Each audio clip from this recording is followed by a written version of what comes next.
જય શ્રી કૃષ્ણ મિત્રો। આ બે સમાધિ જ્યારે ભેગી થશે ત્યારે આખી દુનિયાનો અંત થઈ જશે। તો આવી રહી છું હું તમારા માટે એક નવો વિડીયો લઈને। વિડીયો ગમે તો લાઈક કરજો અને શેર કરજો। જો નવા હોય તો મારી ચેનલને સબસ્ક્રાઈબ કરજો। જેસલ તોરલ સમાધિનું રહસ્ય। ભુજથી માત્ર 40 કિલોમીટરના અંતરે અંજાર નામે એક ગામ આવેલું છે, જ્યાં પહેલાના જમાનામાં થઈ ગયેલા સતી તોરલ અને લૂંટારાઓ બાદ સાધુ બનેલ જેસલની સમાધિ આવેલી છે। આ ગામનું નામ પહેલામાં અંજેપાળ હતું, પરંતુ સમયના વહાણની સાથે તેનું નામ બદલાઈને અંજાર થઈ ગયું। કચ્છની ધરતી પર ખૂબ જ સાહસી અને શૂરવીરો ભરેલી છે। ત્યાં ખૂબ જ મહાન સંતો પણ થઈ ગયા છે અને મહાન કવિઓ પણ થઈ ગયા છે। ગુજરાતમાં આવેલા કોઈ પણ વ્યક્તિને નહીં હશે કે જેસલ તોરલને નહીં જાણતા હોય। દરેક ગુજરાતીઓ જેસલ તોરલ વિશે સંપૂર્ણ માહિતી હશે જ, પરંતુ ઘણા લોકો એમના વિશે નહીં જાણતા હોય। એટલા માટે જ આજે હું તમને એમના વિશે વાત કરવા જઈ રહી છું।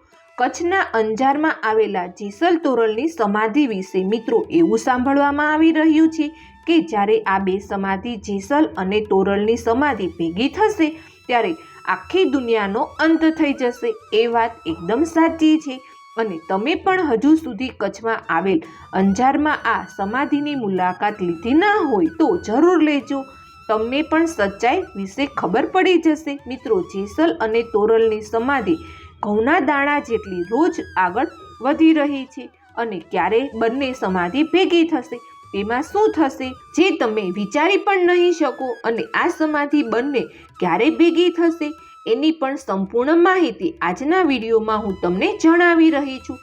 આ વિડીયોને અંત સુધી જરૂર નિહાળજો તો તમને ખબર પડશે કે આ બંને સમાધિ ભેગી થશે। મિત્રો, વાત એવી છે કે જેસલ જાડેજાનો આખા કચ્છમાં ડર હતો। લોકો એમના નામથી થરથર કપાતા હતા।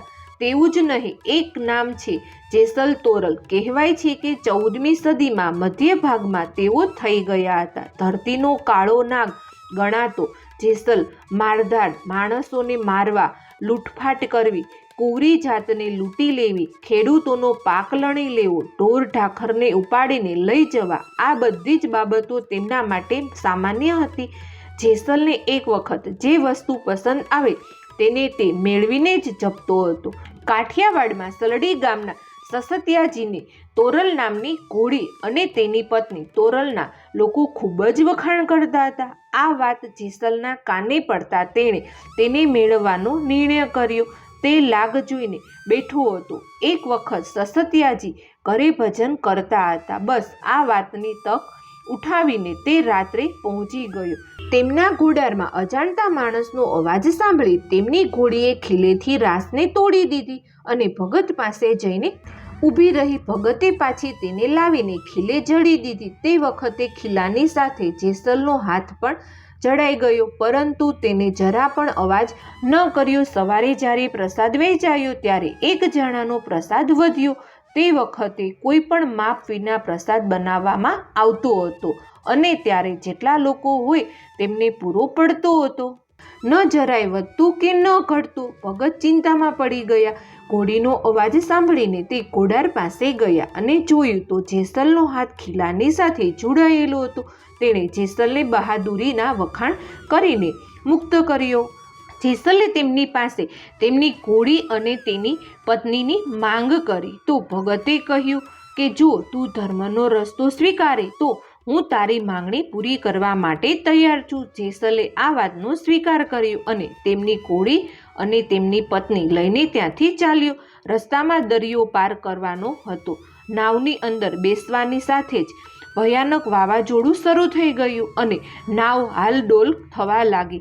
સતી તોરલે તે વખતે જેસલને તેણે કરેલા પાપ યાદ દેવડાવ્યા અને તેને જીવવાનું રહસ્ય સમજાવ્યું। જેસલે તેનું જ્ઞાન થતાં તેણે પાપનો માર્ગ છોડીને ભક્તિનો માર્ગ અપનાવ્યો।